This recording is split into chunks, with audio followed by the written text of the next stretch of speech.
জুলাই যোদ্ধাদের সুরক্ষা অধ্যাদেশ নিয়ে সরকার ও বিরোধী দল একমত। সোমবার সংসদ অধিবেশনে স্বরাষ্ট্রমন্ত্রী আরও জানান, অধ্যাদেশটি সংসদে বিল আকারে সর্বসম্মতিক্রমে পাশ করা হবে। আর পুলিশ হত্যার বিচার প্রসঙ্গে তিনি বলেন, যুদ্ধের ময়দানেই তা ফয়সালা হয়ে গেছে। এদিকে পররাষ্ট্র প্রতিমন্ত্রী শামা ওবায়েদ জানান, মধ্যপ্রাচ্যের বাইরে বিকল্প বিভিন্ন উৎস থেকে জ্বালানি সংগ্রহে নজর দিচ্ছে সরকার। আরও জানাচ্ছেন মোহাম্মদ হোসাইন। কার্যসূচি অনুযায়ী এখন ত্রয়োদশ জাতীয় সংসদের প্রথম অধিবেশনের চতুর্থ দিন ডেপুটি স্পিকার কায়সার কামালের সভাপতিত্বে প্রশ্নোত্তর পর্বের মধ্য দিয়ে শুরু হয় অধিবেশন। জাতীয় সংসদের আসন নম্বর 139। সম্পূরক এক প্রশ্নে পররাষ্ট্র প্রতিমন্ত্রী শামা ওবায়েদ সংসদকে জানান, মধ্যপ্রাচ্যের বাইরে বিকল্প উৎস থেকে জ্বালানি সংগ্রহে নজর দিয়েছে সরকার। জ্বালানির কোনো সংকট বর্তমানে বাংলাদেশে নেই। আচ্ছা, দ্বিতীয় কথা হচ্ছে জ্বালানির যাতে একাধিক সোর্স থেকে আমরা সরবরাহ করতে পারি, সেই জন্য ইতিমধ্যেই মাননীয় প্রধানমন্ত্রী একাধিকবার আমাদের সাথে বসেছেন। জ্বালানি মন্ত্রণালয়, পররাষ্ট্র মন্ত্রণালয়, বিভিন্ন সংশ্লিষ্ট মন্ত্রণালয়ের সাথে উনি বসেছেন। আমরা মধ্যপ্রাচ্য ছাড়াও যে সকল সোর্স থেকে আমরা জ্বালানি আনতে পারি সেই ব্যাপারে আমরা নিরলস কাজ করে যাচ্ছি এবং ইনশাল্লাহ আমরা সেটাতে সফল হব। এনসিপি নেতা ও সংসদ সদস্য আখতার হোসেনের এক প্রশ্নে স্বরাষ্ট্রমন্ত্রী জানান, জুলাই যোদ্ধাদের সুরক্ষা অধ্যাদেশ সর্বসম্মতিক্রমে সংসদে বিল আকারে পাশের বিষয়ে ঐকমত্য হয়েছে। বিগত ইন্টারিম গভর্নমেন্টের সময় একটা জুলাই যোদ্ধা সুরক্ষা অধ্যাদেশ নামে একটা অধ্যাদেশ জারি করা হয়েছে। সেটা 133টি অধ্যাদেশের মধ্যে এখানে মহান জাতীয় সংসদে উপস্থাপন করা হয়েছে। আমাদের যে বিশেষ কমিটি গঠন করা হয়েছে সংসদীয়, এই অধ্যাদেশগুলো পরীক্ষা নিরীক্ষা করে রিপোর্ট প্রদানের জন্য আগামী 2 তারিখে সেখানে আমরা আলোচনা করেছি এবং সুখের বিষয় সর্বসম্মতিক্রমে আমরা এই জুলাই যোদ্ধা সুরক্ষা অধ্যাদেশটা পার্লামেন্টে বিল আকারে উপস্থাপন করে পাশ করার বিষয়ে একমত হয়েছে। ইনশাআল্লাহ এই দেশে সকল গুম, খুন, হত্যাকাণ্ড এবং গণহত্যার বিচার হবেই। আর জুলাই আন্দোলনে পুলিশ হত্যা প্রসঙ্গে আবারও সরকারের অবস্থান স্পষ্ট করেন তিনি। গণ অভ্যুত্থানের সময় রাজপথে অভ্যুত্থানকারী আন্দোলনকারীদের বিরুদ্ধে যারা হানাদার বাহিনীর মতো ঝাঁপিয়ে পড়ে হত্যাযজ্ঞ চালিয়েছে, ম্যাসাকার করেছে, গণহত্যা করেছে, তারা জনতার প্রতিরোধের মুখে কেউ কেউ হয়তো প্রাণ হারিয়েছে, কেউ কেউ আহত হয়েছে, কিন্তু সেটা যুদ্ধের ময়দানে ফয়সালা হয়ে গেছে। হুঁশিয়ারি দেন, দেশে আর কোনো মব কালচারকে প্রশ্রয় দেবে না সরকার। বাংলাদেশে কোনো রকমের মব কালচার আর থাকবে না। মোহাম্মদ হোসাইন, 71, ঢাকা। দর্শক, ত্রয়োদশ জাতীয় সংসদ অধিবেশন চলছে, আমরা সরাসরি যুক্ত হচ্ছি সেখানে। রক্ষা করতে পারে নাই মাননীয় স্পিকার, আমি 350 মামলা নিয়ে 7 মাসের ব্যবধানে, আপনিও আমার 2-1টা মামলাতে আপনি আমাকে সহযোগিতা করেছেন, সেটা এই সুযোগে ধন্যবাদ জানাতে চাই। আমার 350 মামলা জামিন করতে 7 মাস সময় লেগেছে, আমার বের হতে সময় লেগেছে 4.5 বছর। আমি সেই 4.5 বছরে 3বার রিয়ারেস্ট হয়ে 2বার গুম হয়েছি। আমি তখন ডিজিএফআই, এনএসআই, ডিবিএসবির কাছে জানতে চেয়েছিলাম, আমার সামনে দিয়ে বড় বড় নেতারা বের হয়ে যাচ্ছে, আমার অপরাধটা কি? তখন বলেছিল তারা হুমকি না, হুমকি হচ্ছেন আপনারা। আমাদেরকে যখন শেখ হাসিনার শেষ সরকার নিষিদ্ধ করেছিল, তখন তারা 14 দল মিটিং করে বলেছিল এই জামাত শিবিরই হচ্ছে সবচেয়ে বড় সমস্যা, তাদেরকে নিষিদ্ধ করলে এই আন্দোলন থেমে যাবে। আজ একটা কথা পরিষ্কার বলতে চাই, এই গণবিপ্লব নিয়ে আমাদের মাথা ব্যথার মূল কারণ হচ্ছে এখানেই। শেখ হাসিনা আমাদেরকে যথার্থ টার্গেটটা করেছিল, সেই টার্গেটের মূল লক্ষ্য ছিলাম আমরা। আমাদেরকে বলা হয়েছিল একটা গুলি করলে একটা সরে বাকিগুলো লড়ে না, সেই লড়ে না লোকগুলো ছিলাম আমরা মাননীয় স্পিকার, যার কারণে আমাদেরকে তারা ভয় পায়। আমরা এখন বর্তমান সময় ভিডিও দেখতে পাই যে শেখ হাসিনা বাইরে থেকে বলেছিল আমরা এই দলকে ভোট দিতে বললাম, আর সেই দল আমাদের সাথে আবার বিশ্বাসঘাতকতা করেছে। আমরা সেই শেখ হাসিনার বক্তব্য শোনার পর আমরা কাউকে আজকে এখানে বলতে শুনে নাই শেখ হাসিনার ওই বক্তব্য সঠিক নয়। এই মানুষ প্রতারিত হয়েছে, বেইমানি করা হয়েছে। আবার যদি গণভোট, জুলাই সনদ নিয়ে এই জাতির সাথে প্রতারণা করা হয়, তাহলে মূল্য দিতে হবে শুধু নয়, আবার আমাদেরকে 17 বছরের সেই জেল জুলুম, নিপীড়ন, গুম খুনের জায়গায় আমাদেরকে ফিরে যেতে হবে। আমি মনে করি পরিষ্কার বক্তব্য, গণভোটের প্রতি সমর্থন না জানিয়ে জুলাই সনদকে যদি আজকে ইগনোর করা হয়, তাহলে আমাদেরকে কিন্তু আবার সেই গুম খুনের আয়নাঘরের দিকে আমাদেরকে ধাবিত করা হবে। দর্শক, সরাসরি দেখছিলেন ত্রয়োদশ জাতীয় সংসদ অধিবেশন। জুলাই সনদ বাস্তবায়নে স্বরাষ্ট্রমন্ত্রীর সংবিধান সংশোধন কমিটি গঠনের প্রস্তাব, আবার বিরোধীরা 72-এর সংবিধানই বাতিল চায়। পাল্টাপাল্টি এসব প্রস্তাবে প্রায় উত্তপ্ত হয়ে উঠছে সংসদ অধিবেশন। বিশ্লেষকরা বলছেন এ ধরনের বক্তব্য দলগুলোর রাজনৈতিক কৌশল। এরই মধ্যে জুলাই সনদ বাস্তবায়নে বিরোধী দলের মুলতবি প্রস্তাবে 2 ঘন্টা আলোচনার সিদ্ধান্ত দিয়েছেন ডেপুটি স্পিকার। ফরহাদ ইবনে মালিকের প্রতিবেদন। জাতীয় সনদ সংবিধান সংস্কার বাস্তবায়ন আদেশ 2025। ঈদের ছুটির পর সংসদ অধিবেশনের প্রথম সেশনই উত্তপ্ত হয়ে ওঠে গণভোট ও জুলাই সনদ বাস্তবায়নের আদেশের বিষয়ে। গণভোট এবং জুলাই সনদ বাস্তবায়ন আদেশ সেটাতে আগে আলোচনা হোক, এটা আমাদের অনুরোধ রইল আপনার প্রতি মাননীয় স্পিকার। আলোচনায় অভিজ্ঞ পার্লামেন্টিয়ান ও স্বরাষ্ট্রমন্ত্রী সালাউদ্দিন আহমদ একটি সর্বদলীয় সংসদীয় কমিটি করে জুলাই সনদ বাস্তবায়নে সংবিধান সংশোধনের একটি প্রস্তাব দেন। Let us form a constitution reform committee here. Position এবং অপোজিশন সবগুলোকে নিয়ে, সবাইকে নিয়ে সংবিধান সংশোধনের জন্য আমরা কাজ করি। এ নিয়ে বেশ সতর্ক পর্যবেক্ষণ দিলেন বিশ্লেষকরা। নতুন করে আবার এটা কমিটি করার প্রস্তাব আমার কাছে এটা খুব সুখকর মনে হয় না।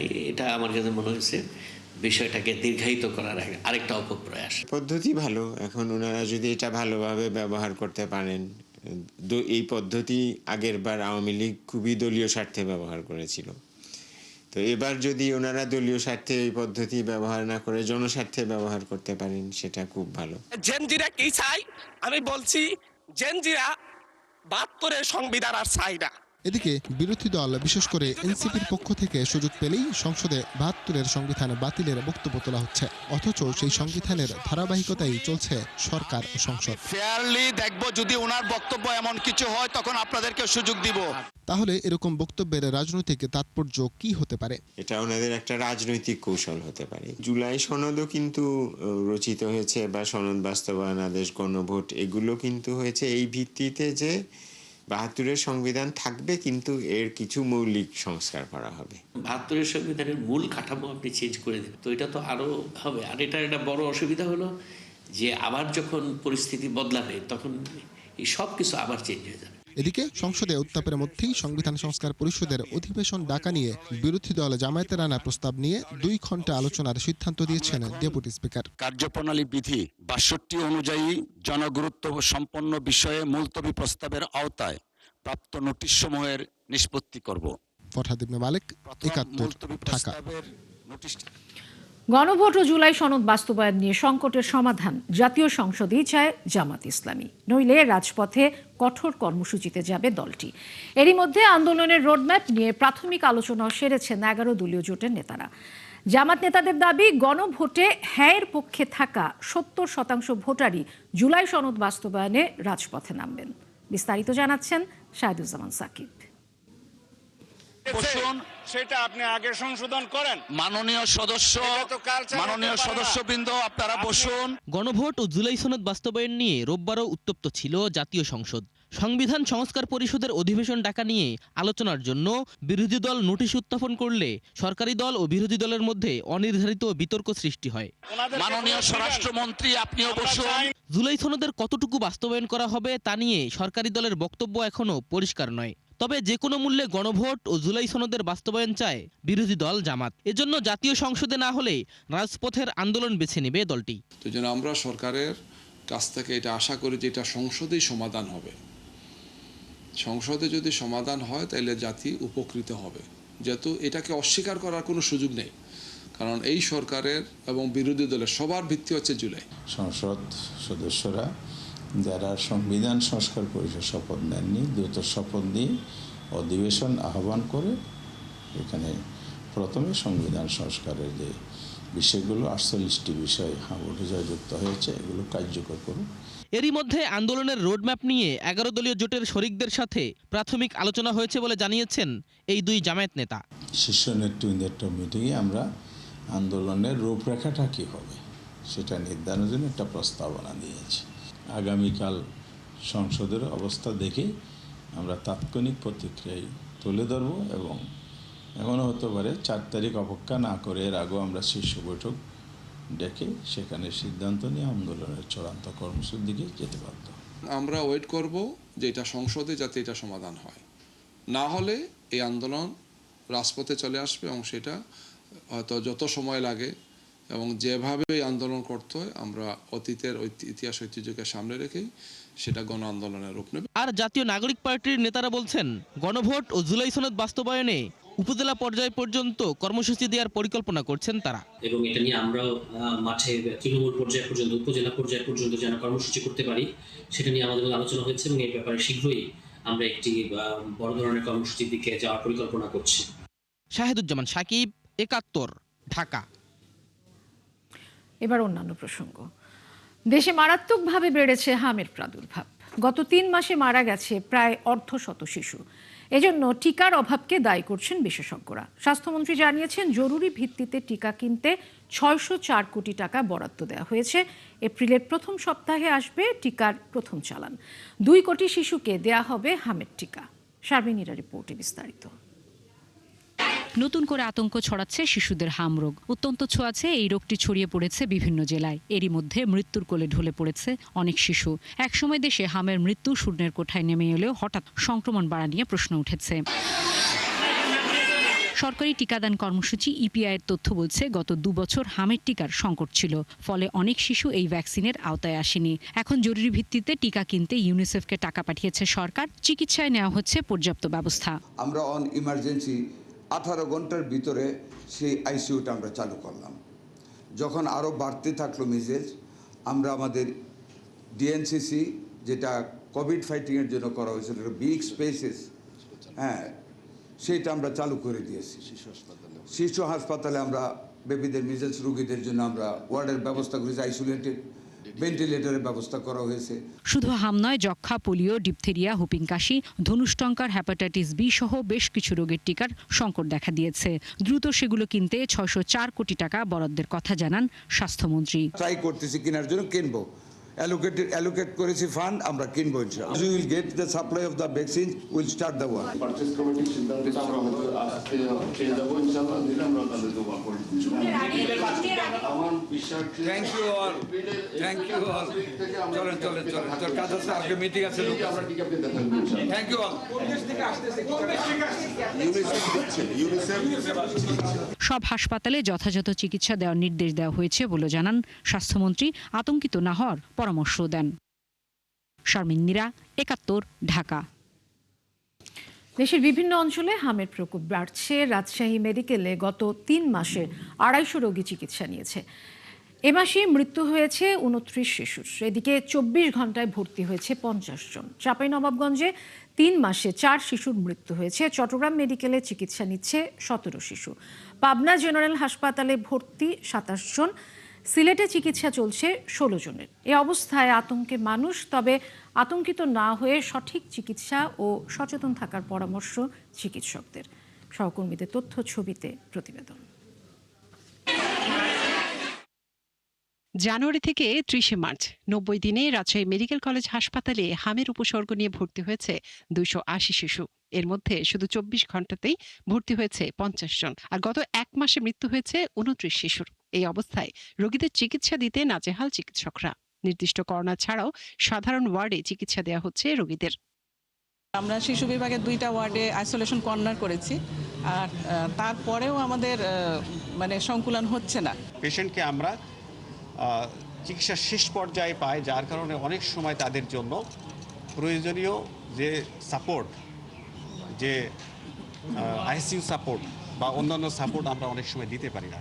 সোমবার রাজশাহী মেডিকেল পরিদর্শন করার সময় বিএনপির স্বাস্থ্য বিষয়ক সম্পাদক ডাক্তার রফিকুল ইসলাম বলেন, হামের টিকা ক্রয়ে জটিলতার কারণে এই অবস্থা তৈরি হতে পারে। ভ্যাকসিন ক্রয়ের যে জটিলতা তখনকার ইন্টেরিয়াম গভর্নমেন্টের সময় হয়েছিল, সেই কারণেই কিন্তু এখন অনেকেই সন্দেহ করছেন এবং আপনাদের পত্রপত্রিকার মাধ্যমে কিংবা সাংবাদিকদের মাধ্যমে জানতে পারা যায় যে সেই সমস্যার কারণেই আজকে হয়তোবা এই মিজেলসের প্রাদুর্ভাবটি দেখা দিয়েছে। চাঁপাইনবাবগঞ্জেও গত ৩ মাসে হামে আক্রান্তের সংখ্যা ২৫০ ছাড়িয়েছে, আর মৃত্যু হয়েছে ৪ শিশুর। বর্তমানে চিকিৎসা নিচ্ছে ৭০ জন। এ অবস্থায় জেলা হাসপাতালে তৈরি হয়েছে বেড সংকট। আইসিইউ সেবা না থাকায় পরিস্থিতি আরো খারাপ হচ্ছে। জনগণের মধ্যে এই মেসেজটা পৌঁছে দেওয়া যে বাচ্চাদেরকে নিয়ে আপাতত বাইরে ক্রাউড অ্যাভয়েড করা, ভিড় অ্যাভয়েড করা। বন্দরনগরী চট্টগ্রামেও ১৫ মাস বা তার কম বয়সী শিশুরা বেশি হামে আক্রান্ত হচ্ছে। চট্টগ্রাম মেডিকেলে চিকিৎসা চলছে ১৭ শিশুর। সব রোগীদের আলাদা কর্নার করে চিকিৎসা দেওয়া হচ্ছে। 20টা বেডের মধ্যে 10টা বেডকে আমরা ডেডিকেটেড করে রাখছি। যদি কোনো রোগী যদি খারাপ হয় তাহলে তাদেরকে আমরা সরাসরি সাথে সাথে ওখানে শিফট করব। সিলেটে শহীদ শামসুদ্দিন আহমেদ হাসপাতালে হামে আক্রান্ত হয়ে এ পর্যন্ত চিকিৎসা নিয়েছে 30 শিশু। এর মধ্যে আইসোলেশন ওয়ার্ড তৈরি করে এখনো চিকিৎসা চলছে 16 জনের। এই অবস্থায় বাড়ছে আতঙ্ক। এগুলা 7-8 দিন অটোমেটিক ভালো হয়ে যেতে পারে।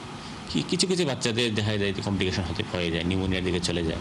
দর্শনার্থীরা যেন যথা ভিড় না করেন এবং মাস্ক ব্যবহার করেন এবং রোগীরা যথাসম্ভব আলাদা করে রাখেন। পাবনা জেনারেল হাসপাতালে হামে আক্রান্ত হয়ে চিকিৎসা নিচ্ছে 27 জন, আর গত 3 মাসে চিকিৎসা নিয়েছে 118 জন। এর মধ্যে 2 শিশুর ঢাকায় মৃত্যু হয়েছে। এদিকে হামের প্রাদুর্ভাব বাড়ায় উদ্বেগে মানুষ। তবে আতঙ্কিত না হয়ে শ্বাসকষ্টের সমস্যা দেখা দিলে দ্রুত হাসপাতালে যাবার পরামর্শ চিকিৎসকদের। মনিরা কাজেরি, 71। বছরের ব্যবধানে দেশে জ্বালানি তেলের চাহিদা বেড়েছে দৈনিক অন্তত 800 টন হারে। এছাড়া গেল 26 দিনে উদ্ধার হয়েছে মজুত করা 2 লাখ লিটার পেট্রোল, অকটেন ও ডিজেল। ফলে কঠিন পরিস্থিতির মুখোমুখি সরকার, ভোগান্তিতে জ্বালানি তেলের গ্রাহকরা। সংবাদ সম্মেলনে জ্বালানি বিভাগের যুগ্ম সচিব জানান, যুক্তরাষ্ট্রের গ্রিন সিগন্যালের পর রাশিয়া থেকে 6 লাখ টন ডিজেল আমদানির উদ্যোগ নিয়েছে সরকার, যা দেশে আসবে আগামী 2 মাসে। রাকিব হোসেনের রিপোর্টে বিস্তারিত। মধ্যপ্রাচ্যে চলমান যুদ্ধের শুরু থেকেই এমন ভোগান্তিতে জ্বালানি তেলের গ্রাহকরা। প্রথমে দাম বৃদ্ধির আশঙ্কা থেকে আতঙ্ক, এরপর রেশনিং এর বাস্তব প্রভাব, যেখানে আস্থা ফিরেনি এখনো। আগে সরকার যেহেতু একবার 86 টাকা থেকে 46 টাকা করে দিয়েছিল 100, প্রায় 55-56 টাকা তেলের দাম বাড়েছিল। মানুষের মধ্যে ওই প্যানিকটা কাজ করছে, মানে তেলের দাম কি পরিমাণ বাড়বে আল্লাহ জানে। যদি ফুয়েল কার্ড সিস্টেম করে যে প্রতিটা গাড়ির জন্য গাড়ি নাম্বার থাকবে, ওখানে সেন্সর থাকবে, ওই কার্ড কপি করতে পারবে না, একটা গাড়ির জন্য একটা ফুয়েল গাড়ি পাবে, তাহলে হবে কি এই কার্ড দিয়ে গতকালকে তেল নিছে আমি ধরে ফেলতে পারবো, ওই গাড়িতে আমি আজকে তেল দিব না। কোনো পেট্রোল পাম্প অবৈধ মজুদে ধরা পড়লে তার যে শাস্তির বিধানে যা আছে সর্বোচ্চ শাস্তি এবং জরিমানা দেন, তার লাইসেন্স সাসপেন্ড করেন, পরিষ্কার। আমরা সহযোগিতা করব। এরই মধ্যে বিশ্ববাজারে সব ধরনের জ্বালানির দাম বেড়েছে, মজুদ হারিয়েছে বহু দেশ। সেই বিচারে দেশের পরিস্থিতি এখনো স্বাভাবিক। সংবাদ সম্মেলনে জ্বালানি ও খনিজ সম্পদ বিভাগ জানিয়েছে, দেশে জ্বালানি তেলের সংকট নেই, তবে অবৈধভাবে মজুদের কারণে পরিস্থিতি কঠিন হয়ে পড়ছে। গেল 26 দিনে উদ্ধার হয়েছে 2 লাখ লিটার, আর বছর ব্যবধানে চাহিদা বেড়েছে দৈনিক অন্তত 800 টন হারে। যে ডিজেলের ক্ষেত্রে আমরা 19 মার্চ 2026 পর্যন্ত যদি আমি হিসাবটা দেই, তাহলে 800 মেট্রিক টন আমরা প্রায় বেশি সরবরাহ করেছি। অকটেনের ক্ষেত্রে আমরা 225 মেট্রিক টন বেশি সরবরাহ করেছি। পেট্রোলের ক্ষেত্রে আমরা খানিকটা 29 মেট্রিক টন আমাদের কম সরবরাহ হয়েছে। বিপিসির কাছে এখন আগে রাষ্ট্র আগে, দেশ আগে। বিপিসি সেই বিবেচনা করে সরবরাহ চ্যানেলটা ঠিক রাখছে, এটা হচ্ছে বিপিসির mindset, but not less than March 2025। এটা হচ্ছে আমাদের বটম লাইন। পরিস্থিতি সামাল দিতে এরই মধ্যে ফুয়েল কার্ড চালু হয়েছে কয়েকটি জেলায়। ফিলিং স্টেশনগুলোতে কাজ করছে ট্যাগ অফিসার। সংবাদ সম্মেলনে বলা হয়, জ্বালানি তেলের আমদানি ও সরবরাহ ব্যবস্থা আধুনিকায়নে সরকারের জন্য এখন বড় চ্যালেঞ্জ।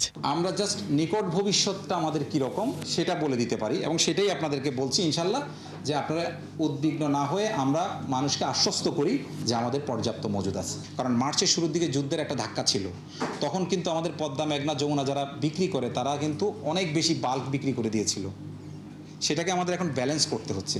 যুক্তরাষ্ট্রের গ্রিন সিগন্যালের পর রাশিয়া থেকে 6 লাখ টন ডিজেল আমদানির উদ্যোগ নিয়েছে সরকার, যা দেশে আসবে আগামী 2 মাসে একাধিক জাহাজে। রাকিব হোসেন, 71, ঢাকা। জনস্বার্থে সরকারি প্রেস নোট প্রচারে পত্রিকার মতো টেলিভিশনকেও বিজ্ঞাপন ফি দেওয়ার প্রস্তাব দিয়েছে বেসরকারি স্যাটেলাইট টেলিভিশন চ্যানেলগুলোর প্রতিনিধিরা। সকালে সচিবালয়ে মতবিনিময় সভায় এ অনুরোধ জানানো হয়। সরকারের বিজ্ঞাপন প্রচারে মূল্য নির্ধারণ করতে কমিটি গঠনের বিষয়েও আলোচনা হয় বৈঠকে। আরও জানাচ্ছেন শারমিনীরা। দেশে যে কোনো জরুরি প্রয়োজনে কিংবা জনস্বার্থে সচেতনতামূলক বিজ্ঞাপন বা প্রেস নোট বেসরকারি টেলিভিশনে প্রচার করে সরকার। বিনামূল্যে এটি প্রচার করলেও এবার মূল্যমান নির্ধারণের দাবি জানালো বেসরকারি টেলিভিশনের নীতি নির্ধারকরা। সোমবার সচিবালয় বৈঠকে সেই দাবি জানানো হয়। টেলিভিশন আপনাদের সমস্ত কিছু প্রচার করবে, কিন্তু এটা বিনামূল্যে নয়, এটার মূল্যমান থাকতে হবে। সেটি তার নির্ধারণ মন্ত্রণালয় করবে, কিন্তু এটা যেন বিনামূল্যে বিতরণের জন্য, বিনামূল্যে সম্প্রচারের জন্য বিষয়টি না হয়, সেক্ষেত্রে আমরা দিন শেষে, মাস শেষে আমাদের বেতন, আমাদের খরচ এই পরিচালনা করতে গিয়ে আমরা খুব ভয়াবহ সংকটের মধ্যে পড়ব। টেলিভিশনের আপনি সিএসআর এর কথা শুনতে চাচ্ছিলেন শফিকের কাছ থেকে, কিন্তু আসলে টেলিভিশনে সিএসআর বলতে কিছু নাই। তথ্য সচিবের সভাপতিত্বে বৈঠকে আরও জানানো হয় এই বিষয়ে প্রয়োজনীয় একটি কমিটি গঠন করা হবে। কমিটির একটা মোডাস অপারেন্ডি তৈরি করতে হবে, টর তৈরি করতে হবে যে কিসের ভিত্তিতে। তবে একটা জিনিস ভাবতে হবে যে এইটার ক্ষেত্রেও ভাবতে হবে যে কতটুকু কম মূল্যে এই জিনিসগুলো করা যায়। যেহেতু আমরা সমঝোতার ভিত্তিতে চলি, এটা আপনাদের কাছ থেকে আমরা নিশ্চয়ই পাবো। সরকারি বিজ্ঞাপন প্রচারের জন্য আর্থিক মূল্য নির্ধারণে নোয়াবের সভাপতি ও মানবজমিন পত্রিকার সম্পাদক মতিউর রহমান চৌধুরীকে প্রধান করে কমিটি গঠনের বিষয়ে আলোচনা হয়। বৈঠকে বিটিভিকে আধুনিকায়নের উপরও প্রস্তাব দেন বক্তারা। আপনাকে চালাতে হলে ওই শুধু সরকারি লোক দেওয়া হবে না, সরকারি লোক তো নাই ওখানে, যারাই আছে সবাই চুক্তি, বেসরকারি কিছু লোকও নেই। শারমিন নীরা, ৭১, ঢাকা। জাতীয় সংসদের স্পিকার হাফিজউদ্দিন আহমদের সহধর্মিণী অধ্যাপক দিলারা হাফিজের নামাজে জানাজা ও দাফন সম্পন্ন হয়েছে। জাতীয় সংসদ ভবনের সামনে অনুষ্ঠিত জানাজায় প্রধানমন্ত্রী তারেক রহমান, পরিবারের সদস্য, আত্মীয় স্বজন ও মরহুমার শুভাকাঙ্ক্ষীরা উপস্থিত ছিলেন। মাহিলা ইসলামের রিপোর্ট।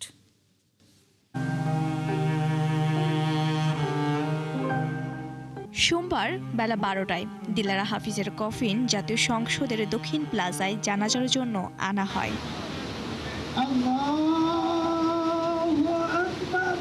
এই জানাজায় অংশ নেন প্রধানমন্ত্রী তারেক রহমান, মন্ত্রী, প্রতিমন্ত্রী, বিরোধী দলীয় নেতা, সংসদ সচিবালয়ের কর্মকর্তা ও মরহুমার আত্মীয় স্বজন, শুভাকাঙ্ক্ষীরাও উপস্থিত ছিলেন।